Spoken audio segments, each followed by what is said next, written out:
निसिमबो खुलुमनाय जासिबाय।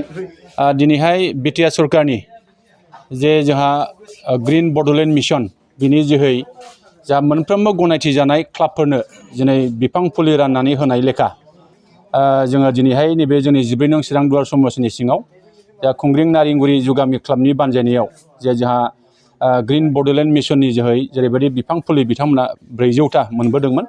बे बिफां फुलिखौ बिथांमोना गावसिनि नैबे क्लाबनि लांगोनायाव बिथांमोना गायनायनि हाबाफारि लादों। बे हाबाफारियाव आङो नुजाफैनो मोननानै आं खोब क्लाबनि दैदेनगिरिफोरनो आङो साबायखर जासिगोन। आं मिजिं खालामगोन बे हाबाफारियाव जोंहा जोंनि खुंग्रिं VCDCनि मासिगिरि जा अष्टमि नार्जारि बिथांमोना बाहागो लाफैदों। गामिनि रायजो राजा बिथांमोना निसय मैखोमै बाहागो लानानै बे हाबाफारिखौ बिथांमोना मावफुंनो सिगांदों। आं बेखौनो खावलायगोन जे जोंहा बिटिआरनि मानव गेदेर गाहाय मावफुं सोद्रोमा गेदेमा प्रमद बर'नि मिशन आरो भिजन बेखौ बिथाङा दिनै मोनसे मोगथां महर होनो थाखाय जे बिथाङा ग्रीन बड'लेण्ड मिशन बेनि गेजेरजों मोनफ्रोमबो क्लाबाव बा मोनफ्रोमबो ओनसोलाव जे बिफां गायनायनि जे जावरिखांनाय बेखौ बिथाङा लाबोनो सिगां दङ।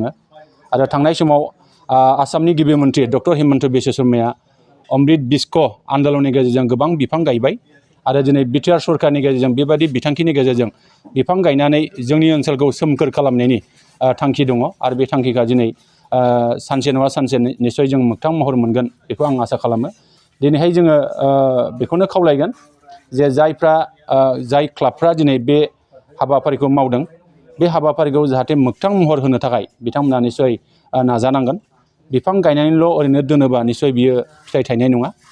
बे बिफांखौ जाहाथे थांजासिम इयुनाव बे बिफांनिफ्राय जों फिथाइ मोनजासिम जोङो निस्सय बेखौ दायथ' लानांगोन, बिबान रुजुननांगोन। आरो दिनैहाय जों नुदों जे जोङो मोनसे समाव एसिया महादेशनि गेजेरावनो जोंनि नैबे ओनसोला बयजोंबो मिथिजानाय सोमखोर दंफां लाइफांजों बुंफबनाय होननानै जोङो मिथिगौमोन।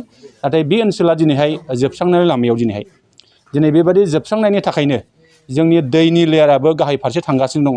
आरो बेबायदि जोबस्रांनायनि थाखायनो दिनै दुंखावनाय थासारिया दिनै बांबोगासिनो दङ। जों दा नुदों मोनसे समाव नैबे बोथोराव निस्सय एसे फुंनि समाव गोजांनाय थासारिखौ जों मोननो हायोमोन। नाथाय दिनैहाय जों नुदों दासिमावबो गरमा 39-40 डिग्री सेलसियासआव दङ। बे मानि थाखाय जादों? दिनै जोङो जोंनि मिथिंगानि जे फोजोबस्रांनाय, मिथिंगाजों मानसिनि जे दावहा, बे दावहाया जोंनि थाखाय गिख्रंथाव मोनसे थासारि जोङो नुनो मोनदों। आरो बेखौ रैखाथि होनांगौआ साफ्रोमबो जोंनि मावख'गिरिफोर, जोंनि नोगोरारिफोर, जोंनि रायजो राजाफ्रा बिनि सायाव निस्सय संरैखा खालामनो हानांगोन, रैखाथि होनो हानांगोन। नङाब्ला फैबाय थानाय समाव जोङो गुबुन रायजोफोर बायदि जेरै बिहार, मध्य प्रदेश, राजस्थान बायदि बेबायदि थासारि जोङो मोनहैनो हागौ, आं बेखौ मिजिं खालामो। बिटिआर सरकारजों खुंजानाय बिटिआर सरकारनि मोनसे मिशन ग्रीन बड'लेण्ड मिशन, बे मिशनखौ दिनै गुबुन गुबुन जायगायाव दिनै इमप्लिमेन्ट खालामदों गभर्नमेन्टआ। थिग बेबायदिनो दिनै खुंग्रिं ओनसोलाव जोंनि खुंग्रिं नारेंगुरि क्लाबा बिटिआर सरकारनि ग्रीन बड'लेण्ड मिशननि मोनसे मिशन, बेवहाय जोंनि क्लाबा सायख'जादों। थिग बेबायदिनो दिनै जों बेखौ लोब्बा लानानै दिनै जोङो बिफां गायनाय हाबाफारिखौ लादों। आरो बे बिफां गायनायनि हाबाफारियाव जोंजों बाहागो लाफैदोंमोन 14 नं चिरां दुवार ब्लक UPPLनि मानगोनां आफादगिरि मानगोनां सार बिरदाव मुसाहारि बिथां।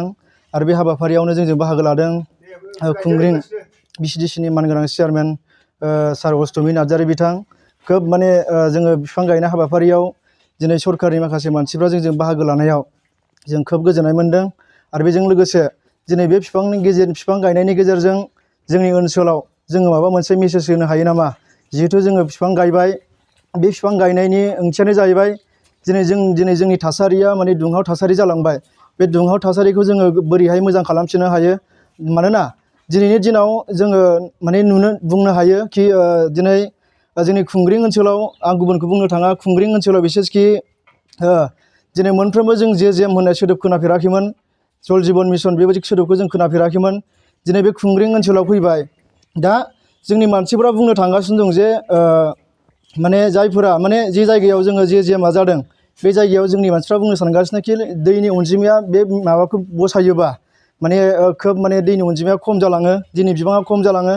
दा बेखौ नोजोर बोनानै जिहेथु जोंखौ माने फारफ्रोम बिथिङाव मोजां जाथों आरो दुंनायनिफ्राय जोङो रेहाय मोनथों, आरो ग्रीन बड'लेण्ड मिशननि जेरैबायदि थांखि जिहेतु जोङो मोजां बारहावा मोनजायो जोङो बेखौ आसा खालामदों आरो बेबायदि बिफां गायनाय हाबाफारिखौ जोंनो हरनायनि थाखाय आरो सायख'नानै हरनायनि थाखाय जोङो बिटिआर गभर्नमेन्टनिसिम जोंनि क्लाबनि जानानै खुंग्रिं नारेंगुरि जुगामि क्लाबनि जानानै जोङो बिटिआर गभर्नमेन्टनिसिम साबायखर बावहरदों। गोबां समाव रायजो राजाफोर दंफां लाइफां गायनायखौ जों नुनो मोनो नाथाय बिफां लाइफांखौ गायखांनायनि उनाव जोथोन लाया नोंथांमोननि क्लाबाव माबायदि जोथोन लागोन?